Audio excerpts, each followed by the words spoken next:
So, aloha. Thank you so much for joining us today, Jasmin. Today, we are going to be talking about your book, Hula, as well as sort of like your personal journey as an author and somebody who's from Hawaii. So, I'm kind of excited to dive into things.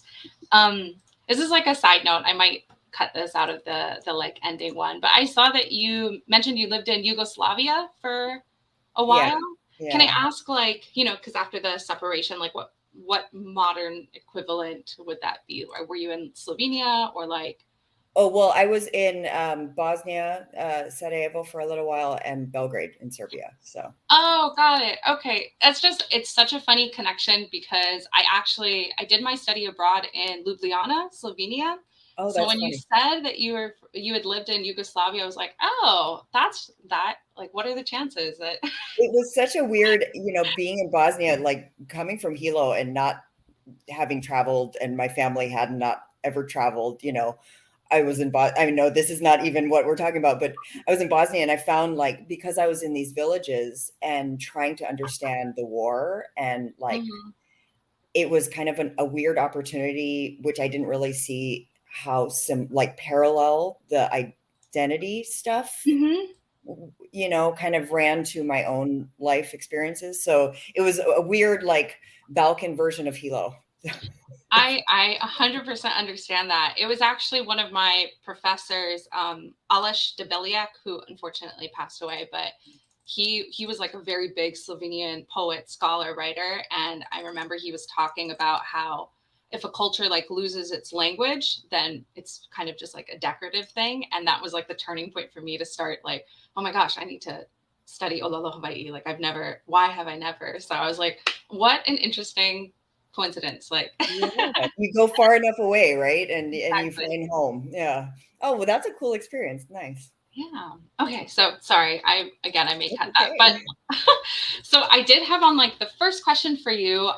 It was really refreshing to read hula from the perspective of somebody who has halal experience, and for like a lot of our people who might watch and maybe might not know as much, like to say that you're a hula dancer in Hawaii, I almost feel like one of the, it's not a requirement, but there definitely is the assumption or expectation that you dance in Hālau, because that's like a very different experience from just like learning the moves or etc. And you in particularly dance for Hālau Kekuhi, which is like very renowned. I believe that they were like crowned cultural treasures, if I'm not mistaken. They're very, very traditional.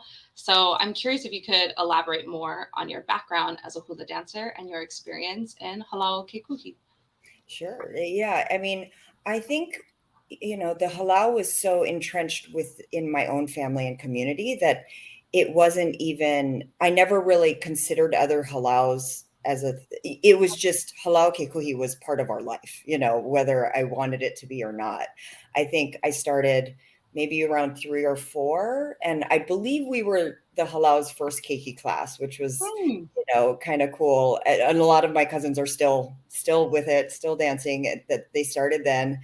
Auntie Nolani was my first kumu, and then it was Auntie Pua. So the two sisters, the daughters of Auntie Edith Kanakole, and then by the time I got into high school, I was dancing under Auntie Kekuhi, and I it's such a specific halal and so treasured that it almost made it difficult to write this. And I mean, you know, back in those days when I was dancing, the only thing you learned really in school, in public school, at least for me, we were only taught the year Hawaii became a state, and so my relationship with the Aina, as well as basically everything I knew about Hawaiian history and culture, I learned in the halal and within teachings of my own family. And so, when it came to writing a story about Hilo, which is what my original intention was, it it it had to be grounded in hula. It was kind of the only way it made sense, but it was also really scary because I didn't want it to be a book about halal kekuhi. Mhm. When I know things have changed a lot as far as priorities and kind of approaches especially with them opening up a foundation and really focusing on education throughout the world. Back then, we were very closed door, like your parents weren't invited to practice. We weren't learning things to perform. And it was very much, you were learning these things to perpetuate, what has been passed down to them. And that responsibility was always very, very emphasized. And so I had to kind of filter the early manuscript through some cousins who were like, because I had not had other Hālau experience, I couldn't really make it generic, and so I had to pull back. And the protocol within the Hālau, at least in the book, was basically protocol, like general protocol in Hawaii, or at least in Hilo, because I didn't want to. I didn't want this to be in any way kind of like an expose or anything. And that was also my teachings, or my education in the Hālau was also why there's no actual hula in it, which my initial publishers didn't really understand why I'd write a book called Hula and not put hula in it, but I'm not a kumu. I'm still a student. I don't dance anymore, but I never went to the level where I felt comfortable or was given the kind of status of someone who could make choreography and interpret chants and songs and all of these things. And so I didn't even feel comfortable making up fake choreography, so I tell people hula's not a book about hula. It's a hula in the form of a book, if that makes sense. Yeah, absolutely. I think it's very clear that the story is about your the fictional Naupaka family and we'll just call it a matriarchy. I feel like that fits to the title. That's perfect. So it can kind of transition. I might be skipping around a little bit because you mentioned about, not wanting to make it necessarily a book about hula, about Hālau. It's more about the family. And I think that's a really interesting approach because hula is such like a core thing in Hawaiian culture and religion and spirituality, for lack of a better word. So I guess kind of on that line, do you think that writers have a responsibility to stay true to culture tradition when writing? I realize that's maybe a tough question. Well, I mean, it is and it isn't. I think it would really depend on what you're writing. This particular book, I wanted to write a story that I grew up a reader. I was a book shelver at the Hilo Public Library in high school, and I just would read voraciously. And I never read anything that reflected my world or anything about it. How we talked, what we cared about, what our challenges were, what we were trying to overcome, family dynamics. And so because I wanted to write a story that I wish I had had when I was younger, that honored my hometown and reflected my community and my ancestors and my roots and all of these things, and also I'm writing a book entitled Hula. It's very bold, and writing a book about a place that's not often, it's often overlooked as far as tourism goes, and that's how they want it. And so there's a protectiveness around it. So I knew that if I was going to do this thing, I had to stay as true as possible. And, and especially when I'm trying to kind of write something that maybe goes into the complexities and nuance of Hawaii's social fabric, it was incredibly important to get this right, so not always. And hopefully from here, I'll go into science fiction or something where I can just do whatever I want. But for this particular book, it was incredibly important to stay true to it. Yeah.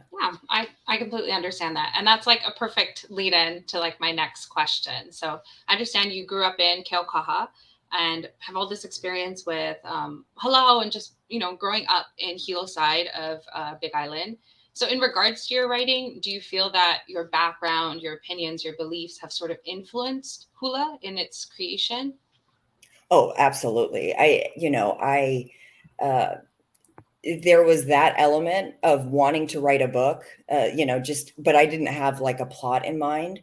But, at the end of the day, the plot was very much inspired by, it was autobiographically inspired. It's at the heart of the story is a girl who looks white and doesn't have Hawaiian on her birth certificate, and loves dance. And my middle name is ʻIolani, and I grew up very much also understanding not the weight of that name, but the bigness of that name, to have had been given a name after ʻIolani Luahine and been told that, like a lot of Hawaiian names, comes with the prophecy and all these things about Hula. And then looking the way I look, it was, I thought kind of like that was my way of really kind of revealing what was complicated for me growing up in Hilo. But quickly, once the Naupacas became their own people, the story kind of took off on its own. But it was definitely, influenced all I would say the emotional truth of it, the insecurities, the feelings, those things very much were influenced by my background. Absolutely.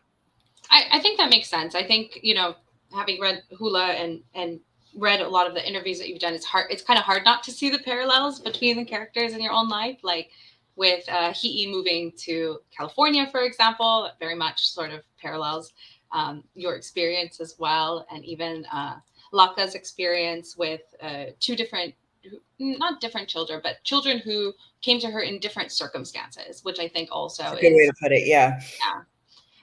Yeah. So kind of on that topic about how writing tends to, experience tends to influence writing. More broadly, do you think it's inevitable in a way that a writer's experience, perspective, worldview kind of leaks into their writing, like it's going to be apparent there? I don't think so. I think we mine for emotional truth, within our characters, but at least for a novelist, you're a world builder, and sometimes I think even novelists can't tell you where things come from. Who knows where we get stuff, elevators, who know, so I don't think it's inevitable, but I think for this, I really had to, well, let me say this. I spent more than a decade, learning how to write by trying to write a different book about my home that was kind of safe and generic and wasn't really grounded in anything. And it never worked. But in that time, I was learning how to write, I was learning the craft of it by failing over and over and over again. And so cut to like a little more than a decade later, my girls are suffering through this with me and being underemployed and overworked and underpaid and all these things. And I get awarded this residency, and it was a prestigious enough residency where I wasn't going to tell them like, no, thanks, I just quit writing, so I took it. And it was the first time that I had ever, in my entire adult life. I had my eldest when I was young. So my entire adult life, I'd been basically a struggling single mom, and so I go to this residency, and it was the first time that I was fed. I was all by myself. I could just sit with my, the thoughts in my head. And so I decided, since I wasn't going to continue this book anymore because it wasn't working, I was going to try to remind myself how much I used to love just words and love to write. And I wrote one sentence, and it was, I have a nephew who I used to tease. He's very, very dark, but he thinks my skin, or at least when he was younger, he thought my skin was this color because of sunscreen. So he'd go, Auntie, and I go, I'm going to put sunscreen on you too. You're going to be white like me. But so I wrote, when he was a baby, we blamed her color on sunscreen. And something about that wee voice and pigeon, just like all of a sudden it's all coming and it's pouring out. And I, and because the plot was so driven by this personally inspired experience, I really had to be honest with myself about all the fears and questions I had grown up, having about identity and belonging and all the things I never wanted to voice because I didn't want to hear the answers to. It's scary to say, like, do I belong? And there's going to be people that say, no, I don't. But I also started doing this deep dive into all the history I'd kind of been neglected of. And in that, I found like context to my insecurities about, my freckled skin, my reddish hair, these kind of like storm cloud eyes. And it was, I don't know, it was a freeing experience, I guess, but it was also very scary because I was just shaking writing this, and I had no thought at that point that I'm going to publish this book, which is I think what I had to tell myself, or else I wouldn't have written it as vulnerably as I did, if that makes sense. Yeah, absolutely. And I think maybe that's like a good transition to sort of like dive into some of the bigger like controversy around Hula, around yourself as an author, and sort of the inequity, I would say, that we see in the publishing industry. So so one of my questions is that like most of the books that are published by Hawaii are written by writers who are neither Native Hawaiian nor local to Hawaii. They were not raised in Hawaii. And sometimes they're written by people who have done very little other than visit the islands maybe once or twice. How do you think this affects sort of the wider cultural narrative of, our home to the larger world? Yeah, I mean, I think that, that trend started basically at the beginning, right? It was missionaries who came and interpreted what they saw and learned and recorded it and wrote it down through this very particular lens. And it just went from there. And generations later, now there's this very justified protectiveness around the cultural narrative. And within the larger conversation basically that's happening around the world about stuff like this, about books that are maybe taken as representative of something, but they're just researched, kind of projects. Missioner, I read over and over. I read Hawaii because that was the closest thing I had, before Shark Dialogues. That was kind of the only thing I had, and that was like, here's this white guy from somewhere else, and and the book was basically about the people who came to Hawaii, not about Hawaii itself. So I think that in many ways that has that long history of exposure to others, and the lens through which we even learned our own thing, hulas, all of these things, right, were filtered. And so now it's kind of trying, not maybe to undo that, but to figure out a way forward that is a little more clear or representative. Yeah. Yeah, I can definitely understand that. Like, so in trying to prepare, like looked at any books I could find that were published about Hawaii, which already there's not that many. We're a small place. And then the percentage of those books that were written by people who are Native Hawaiian is even much, much less. I would say, I think I found something like 11. I limited it to big 5 traditionally published books in fiction. We had about 11, and only 3 were Native Hawaiian, which is kind of, in my opinion, a little bit concerning, because I see it as who gets to sort of shape the narrative around what Hawaiians are, who Hawaiians are. And I think that's something that your book received some pushback for. And having read it, I think I kind of, as a reader, from my personal perspective, one thing that your book does, which I found really unique, and you've kind of mentioned before, was your use of POV. Because obviously you follow Laka, Hi'i, the family in general, but there is also this collective we POV, which I'd never seen before in a story. My assumption as a reader is that perhaps you were talking about the Naupaka family as a collective, but I definitely think that you could say, and you could understand why sometimes it definitely felt as if it was more the collective Native Hawaiian experience. So, like, considering that, do you think there is an issue with non-Native Hawaiians writing this narrative for and about the Hawaiian community? I think certainly now, it was interesting. I was just in Oahu for the Honolulu Book Awards, and in talking to all of these people that were putting this together, what they were really celebrating was this idea, or this kind of breakthrough of mainstream, the industry itself, treating these books and this perspective as something not niche.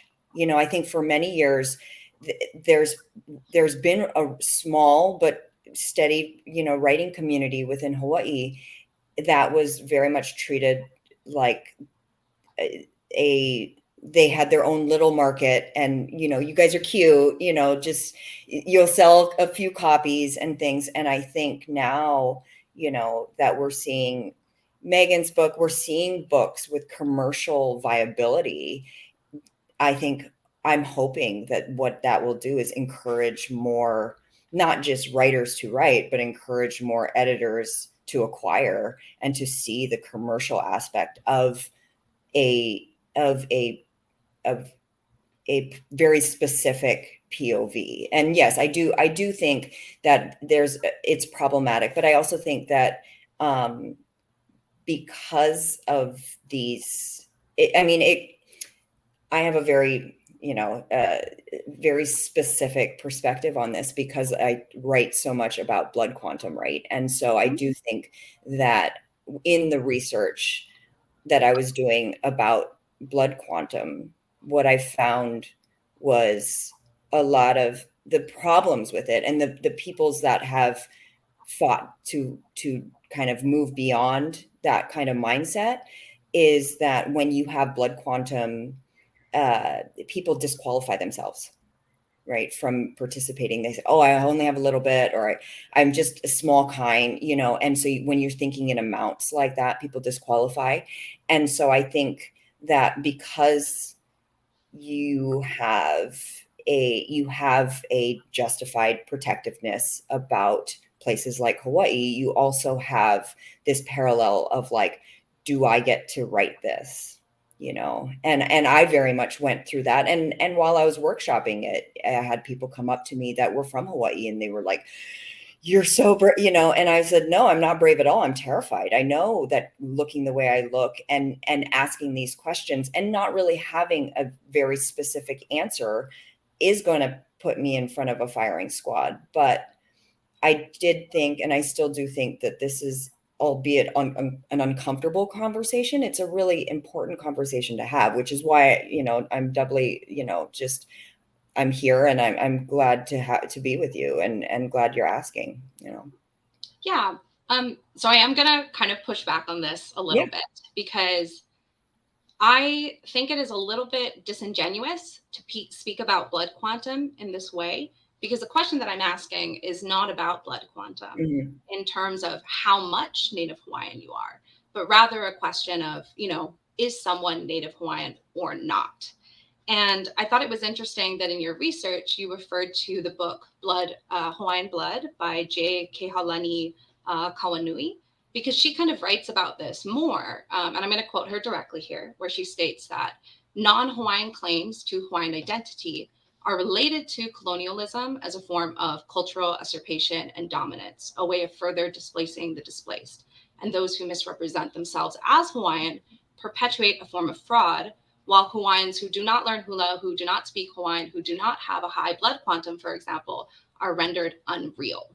Apparently, for those that demand a performance, simply being Hawaiian is insufficient. So I think what I'm asking here isn't like the issue of blood quantum for, if you're very little blood, or if you don't look Hawaiian, or if you are part of the diaspora, should you write about Native Hawaiian issues? Should you speak for Native Hawaiians? Because those are still valid Hawaiian experiences. And the question is rather, should somebody who is not Native Hawaiian write about this? Does that make sense? Yeah, absolutely. And actually, she was very helpful. Like I asked her all kinds of questions, and she really helped me kind of articulate what I was asking, and because I didn't realize what the book was about until I wrote it. And basically, the heart of the autobiographical part of it was the very simple fact that I grew up calling myself a sugarcane mutt. And I know you didn't really ask this question, but I will answer. I'm not deflecting at all. Yeah.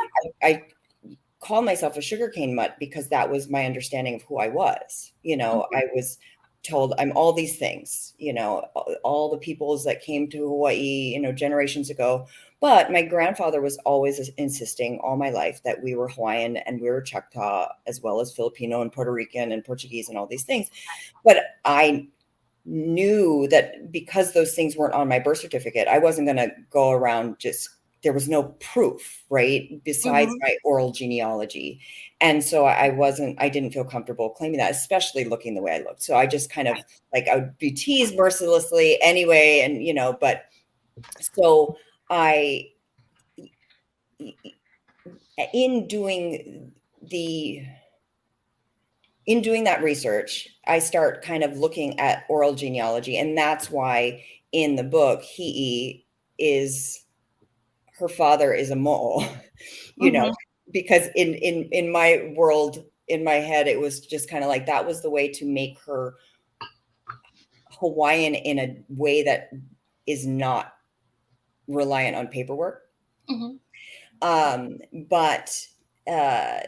And then she's Hanai. And so if we validate the process of Hanai and very ancient, roots of that, then is she, and basically, I guess that's what I was asking was how much of my oral genealogy counts here for me to even be able to say that I can write this book, right? Because I too am it may not look, but very protective. I'm tired of books that we're reading about Hawaii. I'm tired of depictions of where Hawaii is just a background for movies and films and all these things, or Pigeon is just kind of like, like Lilo and Stitch. It was like the simpleton type of language. And so I think for me, I was asking that too.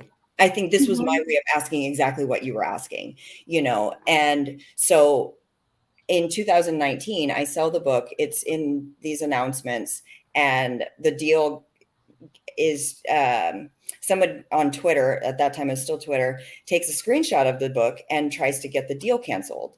And I hadn't even had a chance to put up a website or anything, but it was she called out I don't know, this avatar called out my editor and my publishing house and everything, because they were like, how dare, this is just a white girl who happened to live in Hawaii who has the audacity to write about sovereignty and and the kingdom and all these things.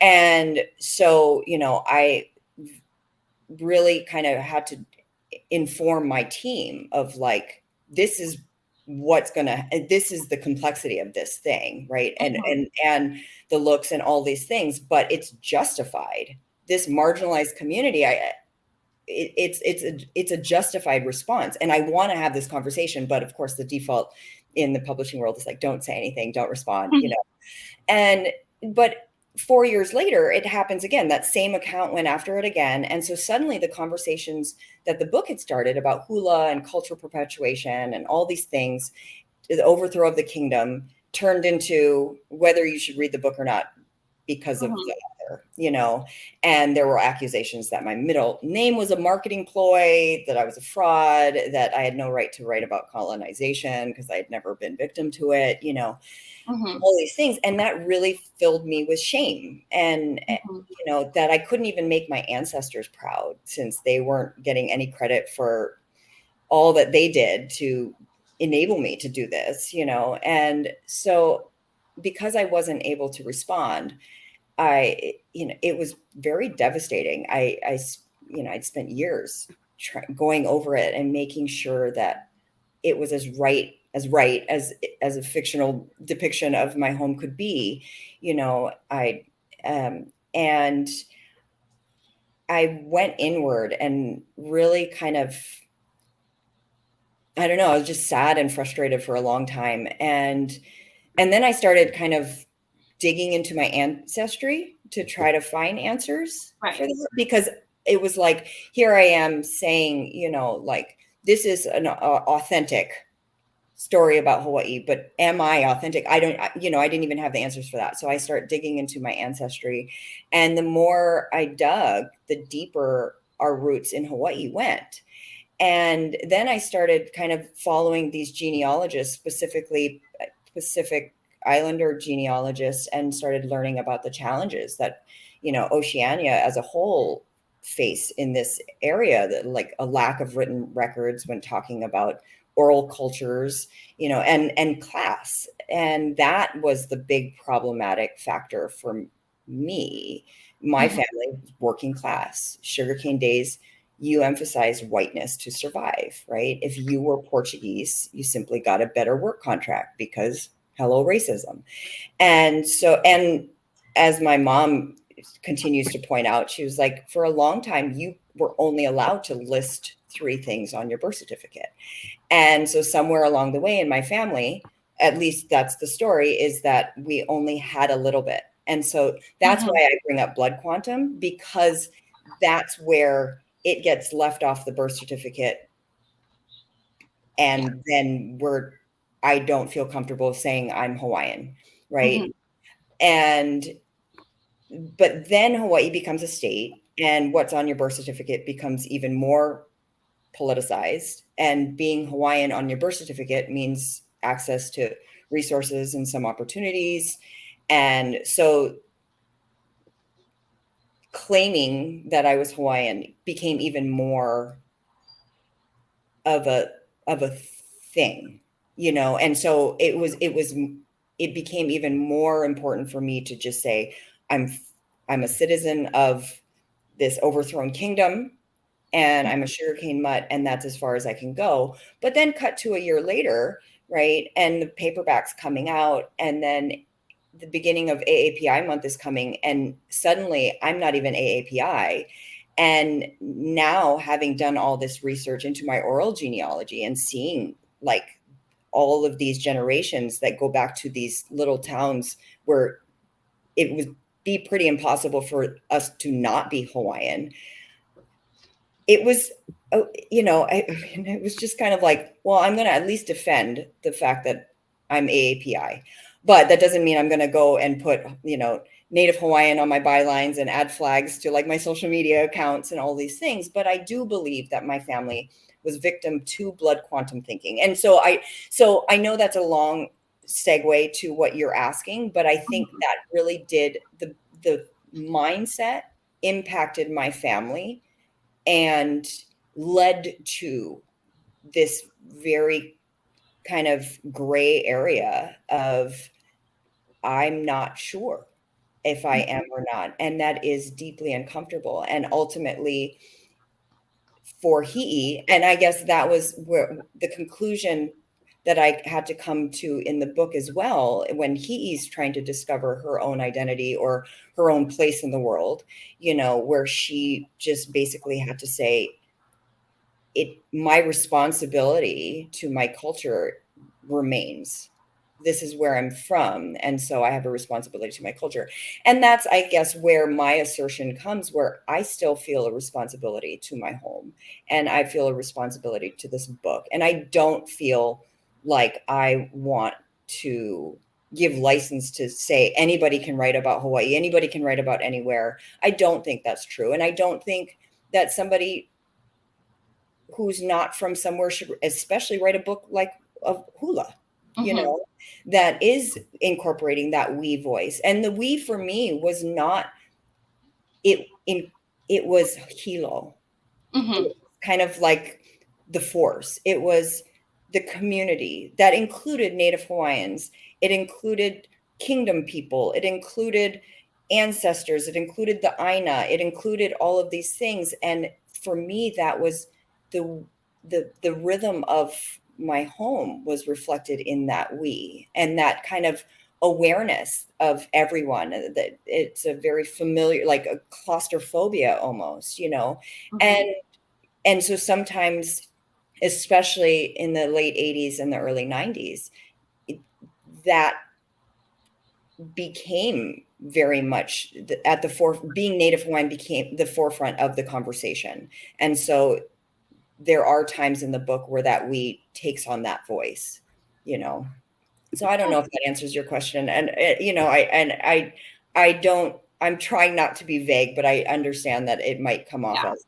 Well, just to clarify then, when you say oral genealogy, do you mean that you know your moʻokūʻauhau back to a Hawaiian ancestor?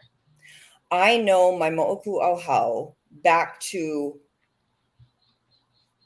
where it stops.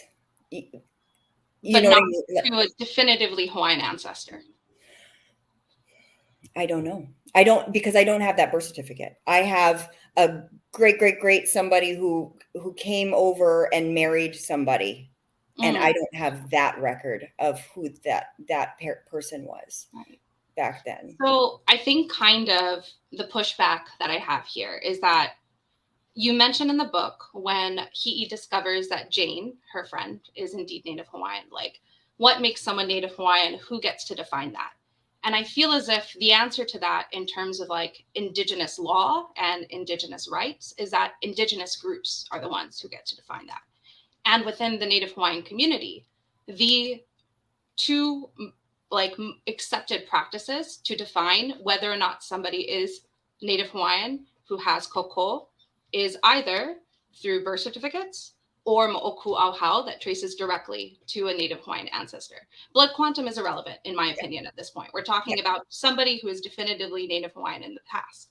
And that perhaps inadvertently, in stating that you are not sure, but you're still gonna, tack on the tag of possibly Hawaiian, I might be Hawaiian, it like attempts to expand the interpretation of what it means to be Hawaiian to one that does not fit what the community as a whole accepts and practices here in Hawaii. Like purporting to claim that one is able to claim Hawaiian as an ethnicity based off of family stories alone, because somebody in your family mentioned that you were Hawaiian, but it's not there, and you don't have the moʻokūʻauhau necessarily, like definitively, you don't have the birth certificates. So like this lack of record is kind of contradictory to what is accepted in the community. And there's obviously a confusion, like when you use words like oral genealogy, my assumption there is moʻokūʻauhau. Yes. But that isn't necessarily correct from what you're telling me. And like the purposeful conflation of the two is a little bit concerning. Like I'm struggling to see how your experience is different from like our indigenous brothers and sisters on Turtle Island from Americans who claim to have like a great grandmother who is a Cherokee princess, but like that's not the way that they commonly accept people into the like Native Hawaiian by blood community, the indigenous, by tribal rights community. And I know that's not like a one-to-one. Yeah, no, and I completely, that's fair. I get what you're saying. And I guess the reason the root of my hesitation is because I've only been able to trace it on two sides of my family to a certain generation. And then I haven't been able to go further back yet, and so I only have like 2 generations of Hawaiian, and I haven't been able to find records or ways to go beyond that. And so I guess that's my own kind of hang up of moʻokūʻauhau, because I want it to just continue onward and onward and onward, and I haven't been able to do that yet. I'm still trying to turn over stones, but it does go to Hawaiian. It's just I don't know who their parents are and their parents, so it's kind of it's a limited moʻokūʻauhau in my book, I'm really sorry. I'm just going to go back a little bit. I'm just slightly confused. So then you do have a Native Hawaiian, like a definitively Native Hawaiian ancestor, or I don't have a birth certificate for that generation. So I can't say definitively. All I know is that in that time and in that place, there was no, from what I can see, no external, there was no contact yet, And this was from North Kohala, if I understand from your. There was North Kohala, and then there was Oahu. It's 2 different family tracks. It's my grandma's side and my grandfather's side. Oh, okay. I understand. So I guess the question is like, do you see, like, firstly, actually, maybe we should just do this. Like, do you identify as Native Hawaiian now? My sister and I have been talking about this a lot because even she had the same kind of like frustration and then anger of like Mm-hmm. growing up hesitating to Mm-hmm. answer that question, because understanding what a big deal that is to and very much feeling that same protectiveness of that claim. Mm-hmm. So this is relatively new. This me really exploring the oral part of me, instead of just saying, sugarcane mutt. This is a very new thing for me, and so I don't know. I really, I don't. I'm not yet comfortable to say Native Hawaiian 100%. Mm-hmm. But I'm not also gonna say that I'm absolutely not. Mm-hmm. And I know that's not a satisfying answer, and it's not a satisfying answer to me either, frankly. But I care too much about that designation to I very much do care about that designation to just say, yes, I think I am, so I am, you know. Mm-hmm. I'm curious, like, should you discover definitively that you are Native Hawaiian, does that actually change anything?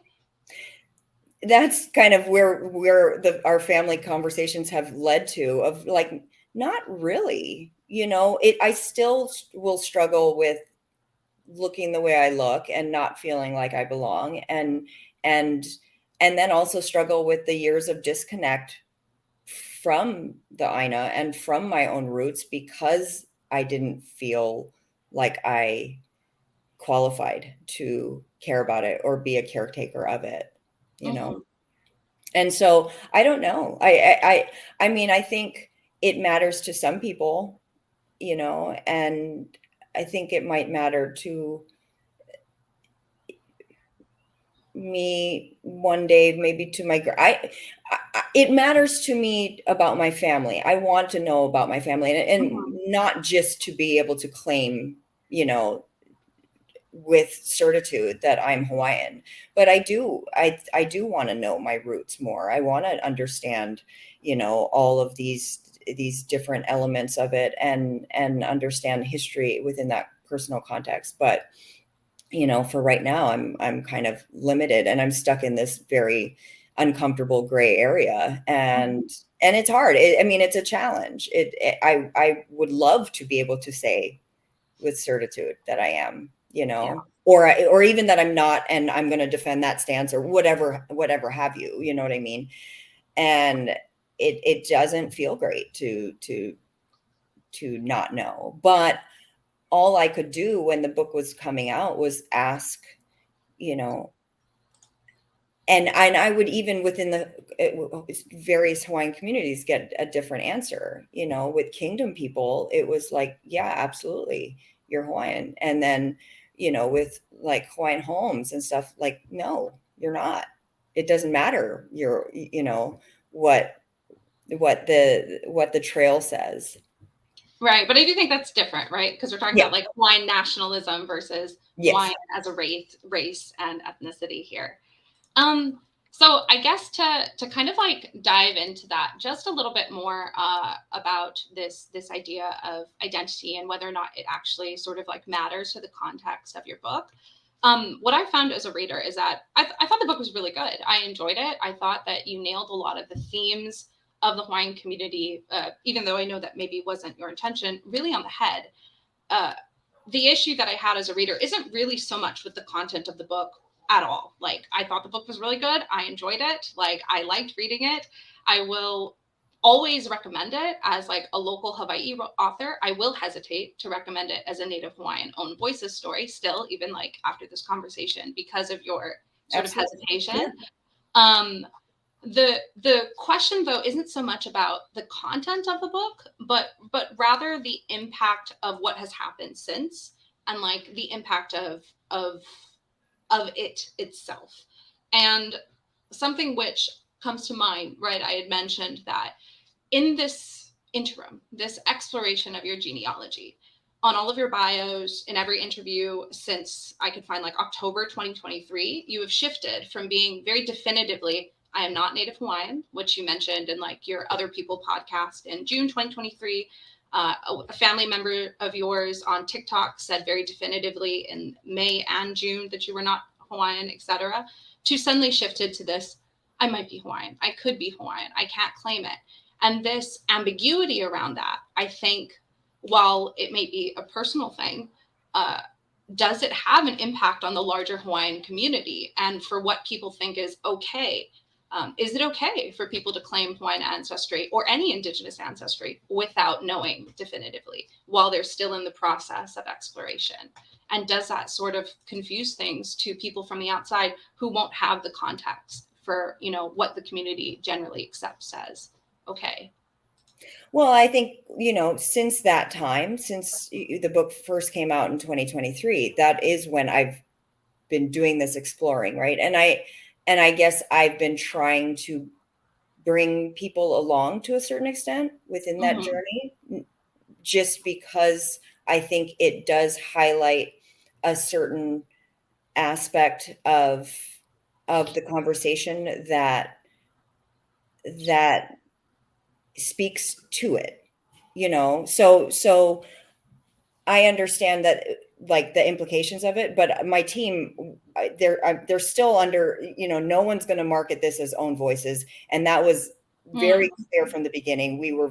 I was very specific on how we were going to market this and what they were going to refer me as, and so, you know, no one ever did that. And I think we're going to, you know, unless something changes with my, you know, my search. But I think I have wanted, since, you know, really kind of going into my family stuff, and like I have one aunt who's kind of the caretaker of all the stories. I had never really asked, you know, I'd never, because I just kind of was like, well, we're never going to find the answers, you know. So, you know, like, I really started looking, and then that was when I started going, oh my gosh, like there's really something to that. And so for me, I guess I was less worried about the external kind of like the implications for the book or the bookshelf it would be on, Mm-hmm. and more as me as a writer, and just as a person, you know, as somebody who wrote about Hawaii and who is kind of in a different, in some parallel way, going through what Hi'i has gone through, you Mm-hmm. know. And Hi'i will maybe always have questions, and so do I. And so I think that was my intention. It Mm-hmm. was to further the conversation. It was not to reclassify the book. Right. No. Yeah. I understand that. Like, right, the intention not necessarily aligning with the impact. But I think I have a hard time. Obviously I agree. Like, it wasn't marketed as an own voices novel. But there are certain assumptions that a reader might jump to, conclusions a reader might make based off of the title of the book. Like your name is what it is. Like, it's on the book, right? But this isn't the first time that something like this has happened, right? I can think of Sharks in the Time of Saviors by Kawai Strong Washburn. Of course, the difference there is, like, he isn't going through moʻokūʻauhau search at the time. He like, that is kind of the separation. But it is kind of fair to understand why people might assume on first glance that Hula is a, you know, Hawaiian novel written by an indigenous Native Hawaiian. And unfortunately, I think that since the controversy with the book and more the statements that you've had, like the changing of your bio to state that you were Filipino Portuguese, I'm missing one, right? Immigrants to Hawaii, to possibly Native Hawaiian, further kind of shields it in ambiguity, which I understand, like, for yourself, there is a lot of that ambiguity there. But what kind of rubs me the wrong way as a Native Hawaiian is something like how Haunani Trask, someone else, another Hawaiian scholar that you mentioned in your, like, resources, she stated, like, the distinction between the personal and the national is super critical. because Hawaiians are not engaged in identity politics any more than like the Irish are engaged in Northern Ireland, or Palestinians of occupied Palestine are engaged in identity politics. Because while we're not in a stage of combat, we're engaged in a sort of national liberation struggle, which is very, very specifically around terrains of land, water rights, those kinds of things. And, when that ambiguity exists around your book, it becomes really easy for other people to just make the leap for you, because they're not going to have the context or the background to understand that you are not definitively Native Hawaiian and the complexities in that, even if they've read your book. I don't know if that sort of makes sense. Yeah, I mean, it does. And I guess my priority wasn't that. It wasn't that I was banking on that. Mm-hmm. My hope was that if you read it, ultimately it wouldn't matter, because what mattered was the perpetuation and the awareness of the history and the culture, So I guess that was and remains my priority. It wasn't necessarily like I'm hoping that they think I'm Native Hawaiian. It was just simply, I hope they read this and they see Hawaii in a different way, or they learn about a history that they didn't know, or they stop just treating it like the 50th state, or they recognize that there's a culture there. That was my priority. Ultimately, whether I'm Hawaiian or not, I still hope that, I still hope that that's what people get out of the book. It to me, I think the book doesn't need, I hate to say need, it doesn't require that that assumption be made about me. The bio is not going to change on the book. I'm going to be, and I'm looking the way I look. It is what it is, And so my hope is that people are going to read it, not to count it as an own voices or a book from Native Hawaiians, but a book about Hawaii that is truer to Hawaii than what we've seen. Right. Yeah.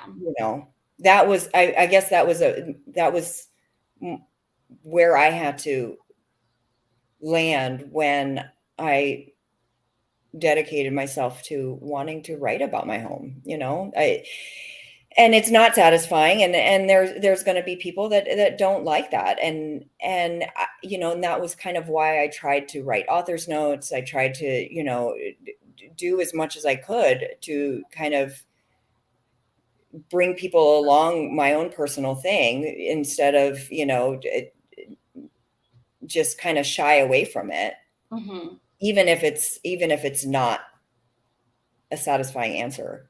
Right. Yeah, I definitely understand that. And I almost sort of divide it into two very separate issues that we're discussing. One sort of being the idea of, should people who are not certain about their ethnic heritage, claim to be Hawaiian, should we represent, should we represent ourselves in this way to the rest of the world? And then second question of being should non-Native Hawaiians write Hawaiian stories? And I think those are to separate them out. And to go back to the first one, I just keep thinking about how a lot of this moʻokūʻauhau journey, this exploration you've gone on, happened after the book was published.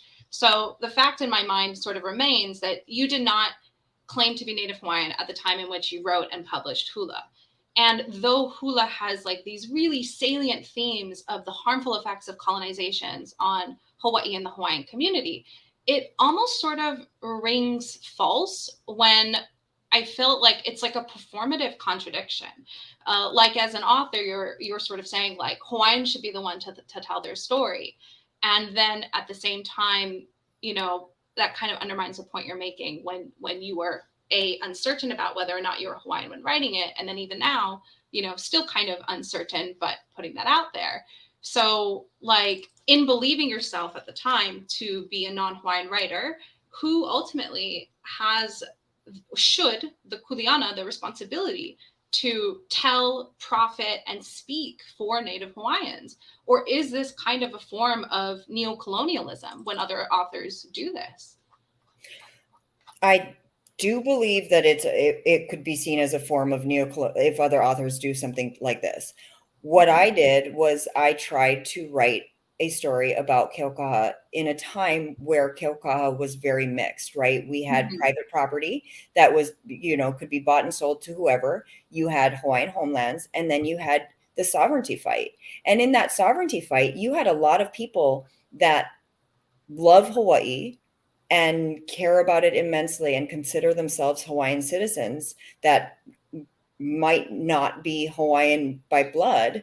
And so I grew up with all these swirling factors, and I was trying to be representative of that. And Mhm. that's what I was trying to be representative of, not representative of Native Hawaiians or voice the Native Hawaiian voice. I was trying to Mhm. voice Hilo, and I was trying to voice the community that I'm from, which is a mix of all of these things, and it certainly has that element. And to not include that element would have not been representative of the story of Hilo, that I was trying to tell, and the story of Hula, and why it matters, why that designation matters. Mhm. Oh, I absolutely understand that. Like, what is a book about Hawaii without Hawaiians, really?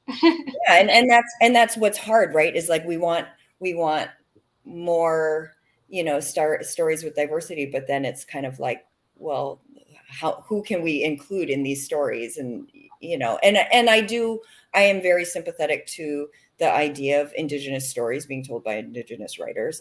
But Mhm. that wasn't what I wasn't trying to write an indigenous story. I was trying to write a story about growing up in a specific time and in a specific place that definitely had that element of questioning indigeneity, Mhm. Mhm. you know.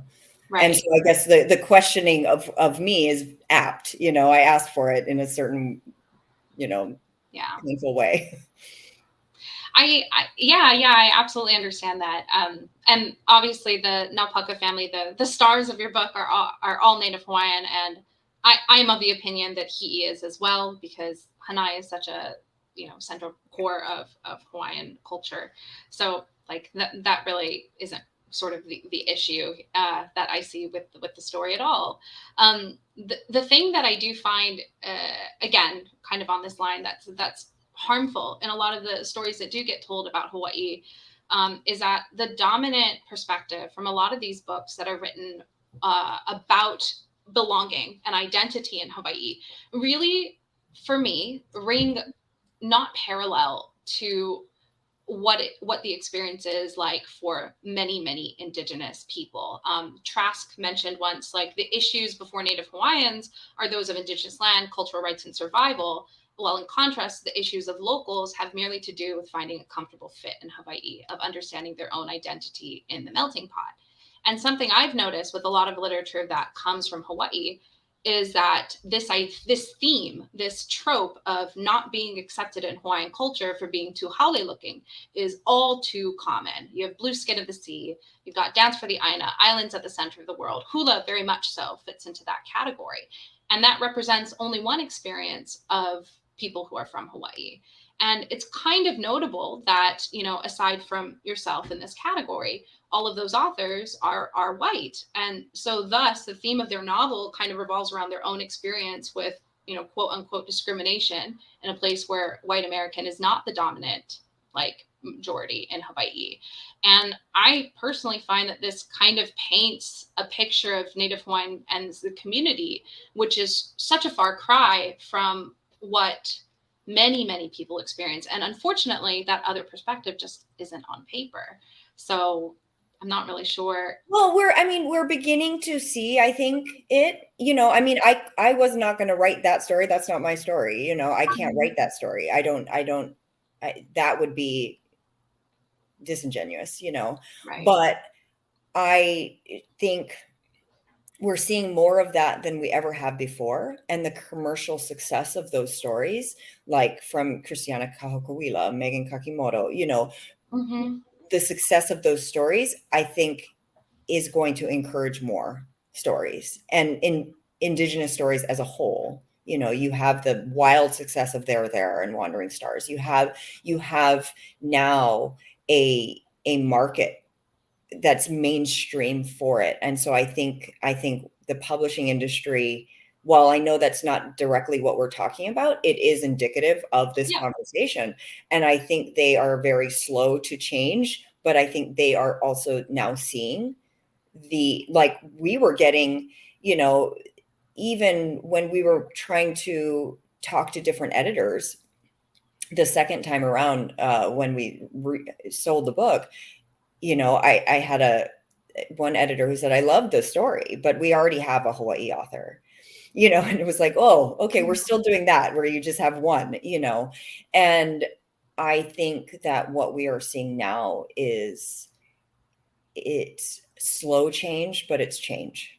Mm-hmm. And so I do think that these conversations and these books are pushing it forward, and I think we're seeing more than ever before. They're not enough, but I do think that the success of these things are going to be what encourages more books to be written and more books to be bought and sold and then purchased and read, and I mean, that's my hope, is for that to continue, this trend, and I think that comes from a certain vetting and a certain, asking these questions of like, who are you to write this, and all of these things, because who wants to be in my shoes, you know, uh, under that kind of that line of questioning. I